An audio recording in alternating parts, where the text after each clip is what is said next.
या देवी सर्वभूतेषु मा चन्द्रघण्टारूपेण संस्थिता नमस्तस्यै नमस्तस्यै नमस्तस्यै नमो नमः। जय माता दी। श्रोताओं, कैसे हैं आप सभी। आज चैत्र नवरात्रि का तीसरा दिन है जो कि माता चंद्र घंटा को समर्पित है। आप सभी भक्तजनों पर माँ चंद्र घंटा का आशीर्वाद सदा बना रहे। आज की इस वीडियो में आप सुनेंगे नवरात्रि के तीसरे दिन पूजी जाने वाली माँ चंद्र घंटा की संपूर्ण कथा। देवी भागवत पुराण के अनुसार माँ भगवती का यह स्वरूप परम शांति और कल्याणकारी है। माँ के मस्तक पर घंटे के आकार का अर्धचंद्र है, इसीलिए देवी का नाम चंद्र घंटा पड़ा है। इनके शरीर का रंग स्वर्ण के समान चमकीला है और देवी का वाहन सिंह है। देवी की 10 भुजाएं हैं जिनमें यह कमल, धनुष, बाण, खड्ग, कमंडल, तलवार, त्रिशूल और गदा आदि जैसे अस्त्र और शस्त्र धारण करती हैं। माँ चंद्रघंटा के कंठ में सफेद पुष्प की माला और शीर्ष पर रत्न जड़ित मुकुट विराजमान है। महाचंद्रघंटा हमेशा युद्ध की मुद्रा में विराजमान रहती हैं। मान्यता है कि देवी के इस रूप की पूजा करने से भक्तों को न केवल अलौकिक शांति प्राप्त होती है, बल्कि इस लोक और परलोक दोनों में परम कल्याण की प्राप्ति होती है। पौराणिक कथा के अनुसार एक बार महिषासुर नाम के एक दैत्य ने स्वर्गलोक पर आक्रमण कर दिया और उसने देवराज इंद्र को युद्ध में हराकर स्वर्गलोक पर भी अपना अधिकार कर लिया। युद्ध में हारने के बाद सभी देवता इस समस्या के निवारण के लिए त्रिदेवों यानी श्री ब्रह्मा, विष्णु और महेश के पास गए। वहां जाकर देवताओं ने त्रिदेव से बतलाया कि महिषासुर ने इंद्र, चंद्र, सूर्य, वायु और अन्य देवताओं के सभी अधिकार छीन लिए हैं और उन्हें बंदी बनाकर स्वर्गलोक पर अपना अधिकार कर लिया है। महिषासुर के अत्याचार के कारण देवताओं को अब धरती पर निवास करना पड़ रहा है। देवताओं की यह बात सुनकर त्रिदेवों को अत्यधिक क्रोध आ गया और उनके मुख से एक ऊर्जा उत्पन्न हुई। इसके बाद यह ऊर्जा 10 दिशाओं में जाकर व्याप्त हो गई। उसी समय वहां पर देवी चंद्रघंटा ने अवतार लिया। भगवान शिव ने उन देवी को अपना त्रिशूल दिया, भगवान श्री विष्णु ने चक्र दिया। इसी तरह अन्य देवताओं ने भी माँ चंद्रघंटा को अस्त्र शस्त्र प्रदान किए। इंद्र ने माँ को अपना व्रज और घंटा प्रदान किया। सूर्यदेव ने माँ को अपना दिव्य तेज और तलवार दी। इसके बाद देवी चंद्रघंटा को सवारी के लिए शेर भी दिया गया। अब माँ चंद्रघंटा अस्त्र और शस्त्रों से सुसज्जित होकर महिषासुर से युद्ध करने के लिए निकल पड़ी। माँ चंद्रघंटा का रूप इतना विशालकाय था कि उनके इस स्वरूप को देखकर महिषासुर अत्यंत डर गया। महिषासुर ने अपने असुरों को माँ चंद्रघंटा पर आक्रमण करने के लिए कहा। सभी असुर देवी से युद्ध करने के लिए मैदान में उतर गए। माँ चंद्रघंटा के मस्तक पर विराजमान घंटे की टंकार से जाने कितने ही असुर मूर्छित हो गए और कितने ही भयभीत होकर भाग गए और ना जाने कितने ही असुर सुनने की शक्ति खो बैठे। तब माँ चंद्रघंटा ने देखते ही देखते उन सभी असुरों का संहार कर दिया। महिषासुर अपनी पूरी ताकत के साथ देवी के साथ युद्ध करता रहा और अंत में देवी ने महिषासुर का भी वध कर दिया। यह देखकर देवतागण अत्यंत प्रसन्न हो उठे और उन्होंने आकाश से देवी पर पुष्प वर्षा की। आकाश में दुमदुमी बज उठी और इस प्रकार चारों ओर शांति ही शांति छा गई। इस तरह देवी चंद्रघंटा ने देवताओं की रक्षा कर उन्हें स्वर्ग लोक की प्राप्ति कराई। प्रेम से बोलिए माँ चंद्रघंटा की जय। आइए श्रोताओं, अब हम आपको सुनाते हैं नवरात्रि में सुनी जाने वाली तारा रानी की कथा, जिसे सुनने मात्र से माता वैष्णो देवी के आशीर्वाद की कृपा प्राप्त होती है और घर में सुख समृद्धि का वास होता है। राजा स्पर्श माँ भगवती का पुजारी था। दिन रात माता की पूजा करता था। माँ ने भी उसे राजपाट, धन दौलत, ऐशो आराम के सभी साधन दिए थे। कमी थी तो सिर्फ उनके घर में कोई संतान नहीं थी। यही चिंता उसे दिन रात सताती। वो माँ से यही प्रार्थना करता रहता था कि माँ मुझे एक लाल दे दो ताकि मैं भी संतान का सुख भोग सकूं। मेरे पीछे भी कोई मेरा नाम लेने वाला हो। मेरा वंश भी चलाता रहे। माँ ने उसकी पुकार सुन ली। एक दिन माँ ने आकर राजा के स्वप्न में दर्शन दिए और कहा कि हे राजा, मैं तेरी भक्ति से बहुत प्रसन्न हूँ और तुझे वरदान देती हूँ कि तेरे घर में 2 कन्याएं जन्म लेंगी। कुछ समय के बाद राजा के घर में एक कन्या ने जन्म लिया। राजा ने अपने राज दरबारियों को बुलाया, पंडितों और ज्योतिषियों को बुलाया और बच्चे की जन्म कुंडली तैयार करने का आदेश दिया। पंडित और ज्योतिषियों ने उस बच्ची की जन्म कुंडली तैयार की और कहा कि हे राजन, यह कन्या तो साक्षात देवी है। यह कन्या जहां भी कदम रखेगी वहां खुशियां ही खुशियां होंगी। यह कन्या भी भगवती की पुजारिन होगी। उस कन्या का नाम तारा रखा गया। कुछ समय के बाद राजा के घर वरदान के अनुसार एक और कन्या ने जन्म लिया। मंगलवार का दिन था। पंडितों और ज्योतिषियों ने जब कुंडली तैयार की तो उदास हो गए। राजा ने उदासी का कारण पूछा तो कहने लगे, महाराज, यह कन्या आपके लिए शुभ नहीं है। राजा ने उदास होकर ज्योतिषी से पूछा कि मैंने ऐसे कौन से बुरे कर्म किए थे जो इस कन्या ने मेरे घर में जन्म लिया है।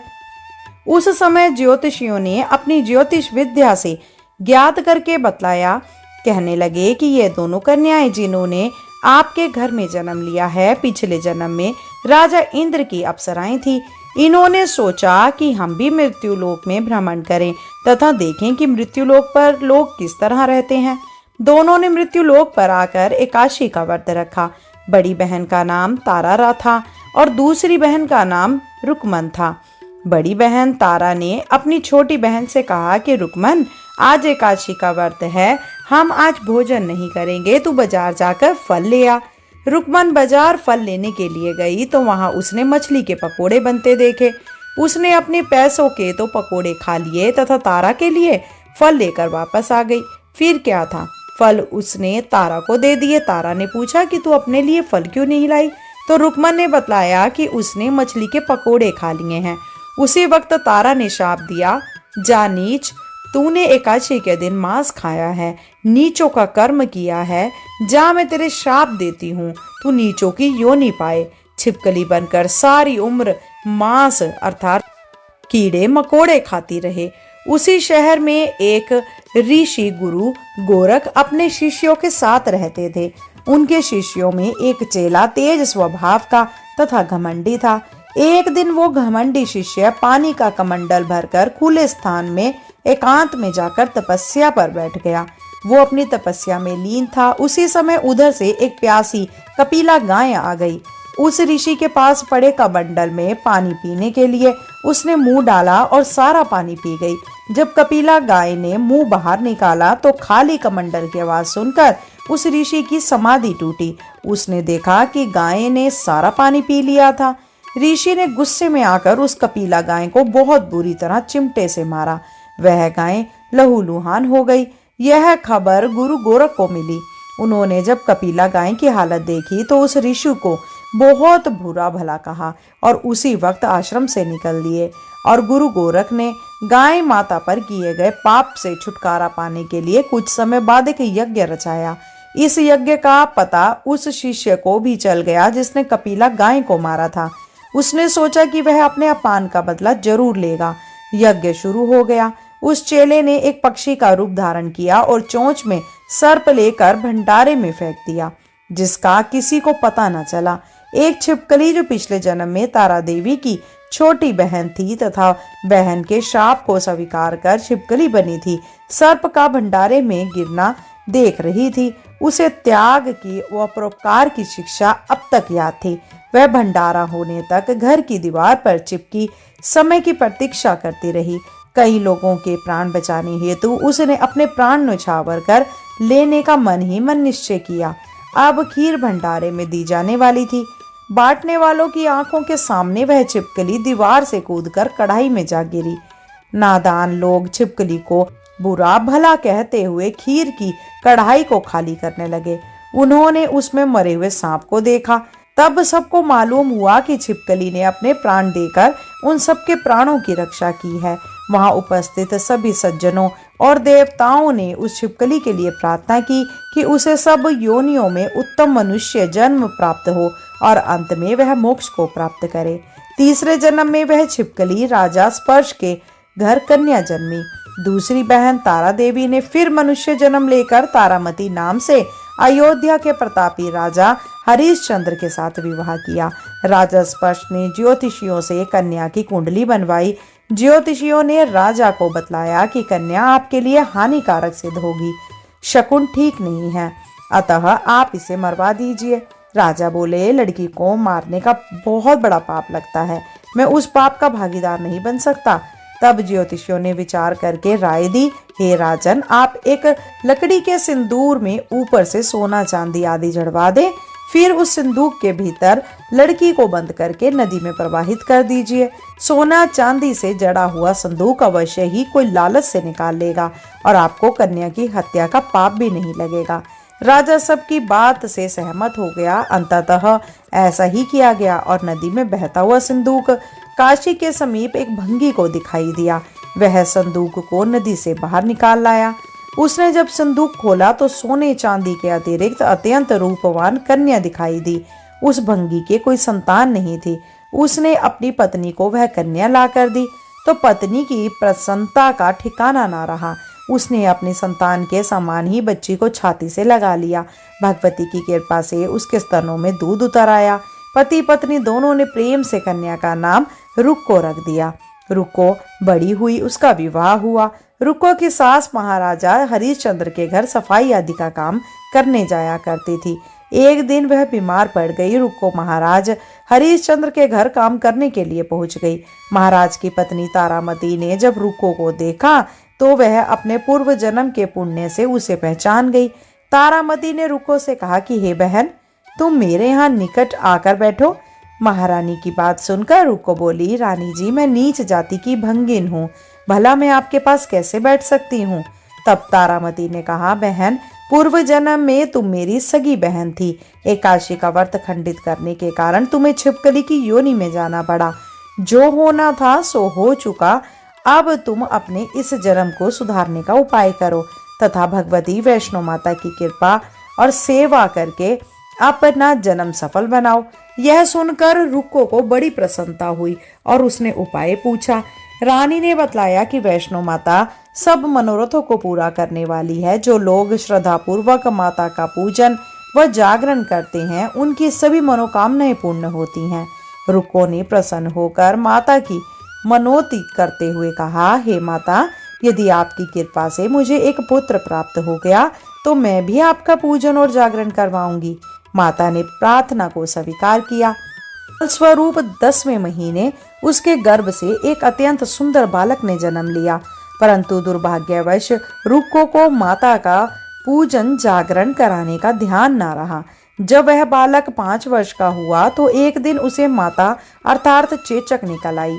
रुक्को दुखी होकर अपने पूर्व जन्म की बहन तारामती के पास आई और बच्चे की बीमारी का सब वृत्तांत कह सुनाया। तब तारामती ने कहा, तू जरा ध्यान करके देख कि तुझसे माता के पूजन में कोई भूल तो नहीं हुई। इस पर रुक्को को 6 वर्ष पहले की बात याद आ गई। उसने अपराध स्वीकार कर लिया। तत्पश्चात उसने फिर मन में निश्चय किया कि बच्चे को आराम आने पर जागरण अवश्य कराएगी। भगवती की कृपा से बच्चा दूसरे दिन ही ठीक हो गया। तब रुक्को ने देवी के मंदिर में ही जाकर पंडित से कहा कि मुझे अपने घर माता का जागरण कराना है, अतः आप मंगलवार को मेरे घर पधार कर कृतार्थ करें। पंडित जी बोले, अरे रुक्को, तू यही 5 रुपए दे जा, हम तेरे नाम से मंदिर में ही जागरण करवा देंगे। तू नीच जाति की स्त्री है, इसीलिए हम तेरे घर में जाकर देवी का जागरण नहीं कर सकते। रुक्को ने कहा, हे पंडित जी, माता के दरबार में तो ऊंच नीच का कोई विचार ही नहीं होता, तो वे सब भक्तों पर समान रूप से कृपा करती हैं, अतः आपको कोई इतराज नहीं होना चाहिए। इस पर पंडित ने आपस में विचार करके कहा कि यदि तुम महारानी तुम्हारे जागरण में पधारे तब तो हम भी स्वीकार कर लेंगे। यह सुनकर रुक्को महारानी के पास गई और सब वृत्तांत कर सुनाया। तारामती ने जागरण में सम्मिलित होना सहर्ष स्वीकार कर लिया। जिस समय रुक्को पंडितों से यह कहने के लिए गई कि महारानी जी जागरण में आएंगी, उस समय सेन नाई वहां था और उसने वह सब सुन लिया और महाराजा हरिश्चंद्र को जाकर सूचना दी। राजा को सेन नाई की बात पर विश्वास नहीं हुआ और राजा ने कहा, महारानी भंगियों के घर जागरण में नहीं जा सकती। फिर भी परीक्षा लेने के लिए राजा ने रात को अपनी उंगली पर थोड़ा सा चीरा लगा लिया जिससे नींद न आए। रानी तारामती ने जब देखा कि जागरण का समय हो रहा है परंतु महाराज को नींद नहीं आ रही तो रानी ने माता वैष्णो देवी से मन ही मन प्रार्थना की कि हे माता, आप किसी उपाय से राजा को सुला दे ताकि मैं जागरण में सम्मिलित हो सकूं। माता रानी की कृपा से राजा को नींद आ गई। तारामती रोशनदान से रस्सा बांधकर महल से उतरी और रुको के घर जा पहुंची। उस समय जल्दी के कारण रानी के हाथ से रेशमी रुमाल और पांव का एक कंगन रास्ते में ही गिर गया। उधर थोड़ी देर बाद राजा हरिश्चंद्र की नींद खुल गई। वह भी रानी का पता लगाने निकल पड़ा। उसने मार्ग में कंगन और रुमाल देखा। राजा ने दोनों चीजें रास्ते से उठाकर अपने पास रख ली और वहां जागरण हो रहा था वहां पहुंच गया और वह एक कोने में चुपचाप बैठकर सब दृश्य देखने लगा। जब जागरण समाप्त हुआ तो सबने माता की अरदास की। उसके बाद प्रसाद बांटा गया। रानी तारामती को जब प्रसाद मिला तो उसने झोली में रख लिया। यह देख लोगों ने पूछा, आपने प्रसाद क्यों नहीं खाया? यदि आप नहीं खाएंगी तो कोई भी प्रसाद नहीं खाएगा। रानी बोली, तुमने प्रसाद दिया, वह मैंने महाराज के लिए रख लिया। अब मुझे मेरा प्रसाद दे दें। आपकी बार प्रसाद ले तारा ने खा लिया। इसके बाद सब भक्तों ने माँ का प्रसाद खाया। इस प्रकार जागरण समाप्त करके प्रसाद खाने के पश्चात रानी तारामती महल की तरफ चली। तब राजा ने आगे चलकर रास्ता रोक लिया और कहा, तूने नीचों के घर का प्रसाद खाकर अपना धर्म भ्रष्ट कर लिया। अब मैं तुझे अपने घर कैसे रखूं? तूने तो कुल की मर्यादा और प्रतिष्ठा का भी ध्यान नहीं रखा। जो प्रसाद तू अपनी झोली में मेरे लिए लाई है उसे खिलाकर मुझे भी तू अपवित्र करना चाहती है। ऐसा कहते हुए जब राजा ने झोली की ओर देखा तो भगवती की कृपा से प्रसाद के स्थान पर उसमें चंपा, गुलाब, गेंदे के फूल, कच्चे चावल और सुपारियां दिखाई दी। यह चमत्कार देख राजा हरिश्चंद्र रानी तारा को साथ ले महल लौट आए। वहीं रानी ने ज्वाला मैया की शक्ति से बिना माचिस या बिना किसी पत्थर की सहायता के राजा को अग्नि प्रज्वलित करके दिखाई, जिसे देखकर राजा का आश्चर्य और बढ़ गया। रानी बोली, प्रत्यक्ष दर्शन पाने के लिए बहुत बड़ा त्याग होना चाहिए। यदि आप अपने पुत्र रोहिताश की बलि दे सके तो आप भी मैया की कृपा प्राप्त कर सकते हैं। आपको भी माता के दर्शन हो जाएंगे। राजा के मन में तो देवी के दर्शन की लगन हो गई थी। राजा ने पुत्र मोह त्याग कर रोहिताश्वास का सिर देवी को अर्पण कर दिया। ऐसी सच्ची श्रद्धा और विश्वास देख दुर्गा माता सिंह पर सवार हो उसी समय प्रकट हो गई और राजा हरिश्चंद्र दर्शन करके कृतार्थ हो गए और मरा हुआ पुत्र भी जीवित हो गया। चमत्कार देख राजा हरिश्चंद्र गदगद हो गए। उन्होंने विधि पूर्वक माता का पूजन किया और अपने अपराधों की क्षमा मांगी। इसके बाद सुखी रहने का आशीर्वाद दे माता अंतर ध्यान हो गई। राजा ने तारा रानी की भक्ति की प्रशंसा करते हुए कहा कि हे तारा, मैं तुम्हारे आचरण से अति प्रसन्न हूँ। मेरे धन्य भाग जो तुम मुझे पत्नी रूप में प्राप्त हुई। आयु पर्यंत सुख भोगने के पश्चात राजा हरिश्चंद्र रानी तारा एवं रुक्मन और भंगिन तीनों ही मनुष्य योनि से छूटकर देवलोक को प्राप्त हुए। जय माता दी। श्रोताओं, अगर आपको वीडियो पसंद आई हो तो कृपया करके हमारे चैनल को सब्सक्राइब अवश्य ही कीजिएगा। आपके साथ शीघ्र मिलते हैं नई वीडियो नई जानकारी के साथ। जब तक के लिए जय श्री कृष्णा, राधे राधे।